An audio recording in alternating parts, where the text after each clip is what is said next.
బాధితులకు ప్రభుత్వం అండగా ఉంటుందని కేంద్ర పౌర విమానయాన శాఖ మంత్రి కింజరాపు రామ్మోహన్ నాయుడు తెలిపారు. డయేరియా సోకిన విధుల్లో రిమ్స్ ఆసుపత్రిలో చికిత్స తీసుకుంటున్న డయేరియా బాధితులను గురువారం ఆయన పర్యటించారు. ఈ సందర్భంగా చనిపోయినటువంటి సురేష్ వాళ్ళ కుటుంబానికి పరామర్శించడానికి కూడా నేను ప్రత్యేకంగా రావడం జరిగింది. కుటుంబ సభ్యులతో కలిశాను, వాళ్ళ పిల్లలతో కూడా కలిసి భరోసా చంద్రబాబు నాయుడు గారి తరఫున అలాగే కూటమి ప్రభుత్వం తరఫున కూడా వాళ్ళకి ఇచ్చాం. ఖచ్చితంగా ఆ కుటుంబానికి ఆదుకొని వాళ్ళకి భవిష్యత్తులో ఇబ్బంది లేకుండా చూసుకోవడానికి మా వంతు సహకారం అన్ని కూడా అందిస్తాం. అలాగే ఈరోజు ఒక్కసారి మనం ఈ అవుట్ బ్రేక్ తాలూకా సిచ్యువేషన్ మనం చూసుకుంటే ప్రస్తుతానికి చాలా వరకు కూడా సద్మనగా అయింది. ఇప్పటికీ మనకున్నటువంటి హాస్పిటల్స్ లో జెమ్స్ గానీ, కిమ్స్ గానీ, రిమ్స్ గానీ, జీజీహెచ్ లో సుమారు 102 కేసెస్ ఇప్పటి వరకు కూడా ఉన్నాయి. ఓవరాల్ గా ఒక 124 కేసెస్ ఉంటే అందులో 22 వరకు కూడా మరి డిశ్చార్జ్ అవ్వడం కూడా అందులో జరిగింది. సో ప్రస్తుతానికి 102 కేసెస్, అందులో ముఖ్యంగా ఒక 4 వార్డుల్లో ఉన్నటువంటి ఏరియాలు అంటే సుమారు 4800 మెంబర్స్ ఉండేటటువంటి 4 ఏరియాల్లోనే అత్యధికంగా ఈ యొక్క అవుట్ బ్రేక్ ని మనం చూస్తున్నాం. కార్పొరేషన్ లో ఉన్నటువంటి 50 వార్డుల్లో సుమారు మిగిలినటువంటి వార్డుల్లో ఈ యొక్క 4 రోజుల్లో 30 కేసెస్ వరకు వస్తే ఈ యొక్క 4 వార్డుల్లో ఓవరాల్ గా మనకి 120 కేసెస్ వరకు ఇందులో మనకు కనిపించాయి. అయితే ఈ 120 కేసెస్ కూడా అన్ని కూడా క్రిటికల్ గా ఉన్నటువంటి కేసెస్ కాదు. ఇందులో మనం జిల్లా కలెక్టర్ గారు స్వప్నిల్ గారికి కూడా మెచ్చుకోవాలి. మండే నాడు ఎప్పుడైతే ఆయనకు ఒక 4 కేసెస్ వచ్చినట్టుగా సమాచారం వచ్చిందో ఇమీడియట్ గా ఆయన లొకేషన్ కూడా వచ్చి ప్రజలందరినీ కూడా అప్రమత్తం చేసి చిన్న సిమ్టమ్స్ ఉన్నా సరే ప్రతి ఒక్కరు కూడా ఇమీడియట్ గా హాస్పిటల్స్ కి వచ్చి చెక్ చేసుకోవాలి, అక్కడ మీరందరూ కూడా అడ్మిట్ అవ్వాలని చెప్పి ఆయన ఇచ్చినటువంటి పిలుపుకి, ఆయన చేసినటువంటి వీడియోకి స్పందించి అత్యధిక మంది ఒక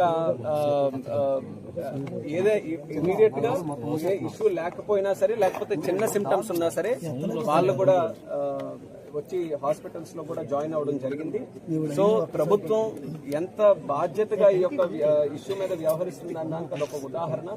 కేవలం ఎవరికైతే డయేరియా ప్రాబ్లం ఉందో లేకపోతే ఎవరైతే అడ్మిట్ అవ్వాల్సినటువంటి పరిస్థితులు ఉన్నారో వాళ్ళకే కాకుండా చిన్న చిన్న సమస్యలు ఉన్నా సరే వాళ్ళకు కూడా ఇమీడియట్ గా జాయిన్ అవుతున్నాం. అన్ని టెస్టులు కూడా వాళ్ళకి చేసి ఎక్కడ ఇబ్బంది లేకుండా తిరిగి ఇంటికి పంపించే ప్రయత్నం చేస్తున్నాం. ఈ రోజు స్టాటిస్టిక్స్ కూడా మనం చూసుకుంటే ఇద్దరు ఎవరైతే క్రిటికల్ గా ఉన్నారో వెంటిలేటర్స్ మీద ఉన్నటువంటి పేషెంట్స్ కూడా ఇద్దరు ఉండేవాళ్ళు, వాళ్ళు కూడా ఈ రోజు వెంటిలేటర్ బయటకు ఈ రోజు వచ్చారు. అంటే వాళ్ళ తాలూకా హెల్త్ కూడా కండిషన్ ఈ రోజు చాలా మెరుగుపడింది. ఈ రోజుకి కూడా మనం చేస్తున్నటువంటి అడ్వైజ్ ఏంటంటే ఈ వార్డు గాని పరిసర ప్రాంతాల్లో గాని ఎవరికైనా సరే డయేరియా గాని ఇతరత్ర సిమ్టమ్స్ ఏ ఉన్నా సరే దయచేసి ప్రతి ఒక్కరు కూడా హాస్పిటల్ కి వచ్చి అడ్మిట్ అవ్వండి. ప్రభుత్వం మీకు అన్ని రకాలుగా మెడికల్ ఫెసిలిటీస్ అన్ని కూడా ఇప్పించి అన్ని టెస్టులు కూడా చేయించి మీకు ఏ ప్రాబ్లం లేని విధంగా చూసుకొని మీకు పంపించే బాధ్యత ప్రభుత్వం తీసుకుంటుందని మళ్ళీ ప్రజలకు అందరికీ కూడా తెలియజేస్తున్నాం. ఇక వాటర్ సమస్య అన్నటువంటి విధంగా ఏదైతే ఒక కారణం ఉందో దానికి సంబంధించి శాంపిల్స్ అన్ని కూడా తరోగా చెక్ చేస్తున్నాం. ఒకసారి జరిగినటువంటి శాంపిల్స్ లో కంటామినేషన్ అంత జరగలేదన్నటువంటి వచ్చినా మళ్ళీ దాన్ని రీశాంపిల్స్ అన్ని కూడా తీసుకొని వివిధ ఏరియాల నుంచి కూడా తీసుకొని దాని మీద కూడా తరోగా టెస్టింగ్ అన్ని కూడా చేయిస్తున్నాం.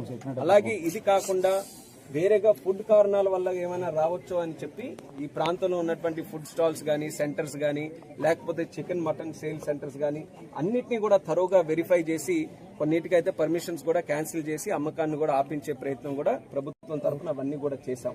అంటే ఎన్ని విధాలుగా ఈ యొక్క అవుట్ బ్రేక్ రావడానికి కారణాలు ఉంటాయో ప్రతి ఒక్కటి మీద కూడా విశ్లేషణ చేసుకుంటూ మూల కారణం తెలియజేసుకోవడానికి అన్ని రకాలుగా చర్యలు కూడా చేపడుతున్నాం.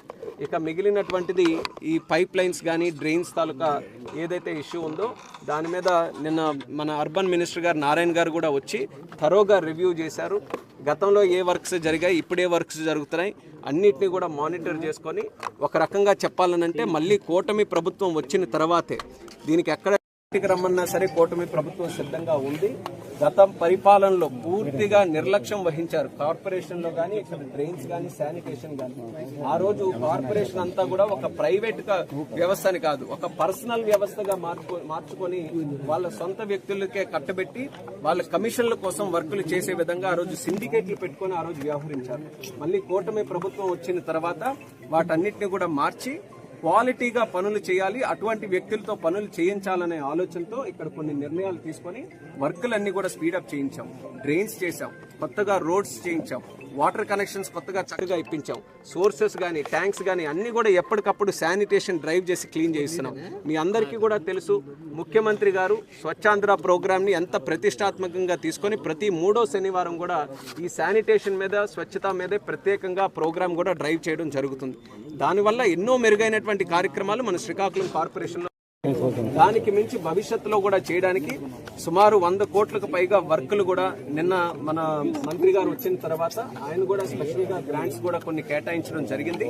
అది కూడా వీలైనంత త్వరగా గ్రౌండ్ చేయించి ఎక్కువ కాన్సన్ట్రేషన్ సివేజ్ ట్రీట్మెంట్ ప్లాంట్స్, అలాగే చక్కనైన మెరుగైన వాటర్ సప్లై, అలాగే డ్రైన్స్ కన్స్ట్రక్షన్, ఎక్కడెక్కడైతే ఇబ్బందులు ఉన్నాయో పాత పైప్ లైన్స్ కానీ వాటన్నిటిని కూడా చేంజ్ చేయడం, ఇలాంటి వీటి మీద అమృత్ 2.0 ఏదైతే స్పెసిఫిక్ గా వాటర్ సప్లై కోసం కేంద్ర ప్రభుత్వం ఇచ్చినటువంటి స్కీమ్ ఉందో దాన్ని పూర్తి శాతం మన శ్రీకాకుళం కార్పొరేషన్ లో వినియోగించుకుంటున్నాం. అలాగే సుడా అర్బన్ డెవలప్మెంట్ అథారిటీ నుంచి కూడా మనం ప్రత్యేకంగా సుమారు 12 కోట్ల రూపాయలు ఇక్కడ కేటాయించుకొని దాని ద్వారా డ్రైన్స్ ను కూడా అప్గ్రేడేషన్ గానీ ఎక్కడైతే కొత్త డ్రైన్లు కట్టాలో ఆ కార్యక్రమాలన్నీ కూడా చేస్తున్నాం. అంటే ఏ కోణం కూడా విడిచిపెట్టకుండా అవసరం దీనికంటే మరిన్ని జాగ్రత్తలన్నీ కూడా తీసుకొని ఒక పక్కన ఇక్కడ ఉన్నటువంటి పేషెంట్స్ గానీ లేకపోతే ఇందులో బారిన పడినటువంటి విక్టిమ్స్ గానీ వాళ్ళందరినీ కూడా చూసుకుంటూ మరొక పక్కన భవిష్యత్తులో కూడా ఇలాంటి సమస్యలు ఎప్పుడు కూడా కార్పొరేషన్ లో రాకుండా చూసుకోవడానికి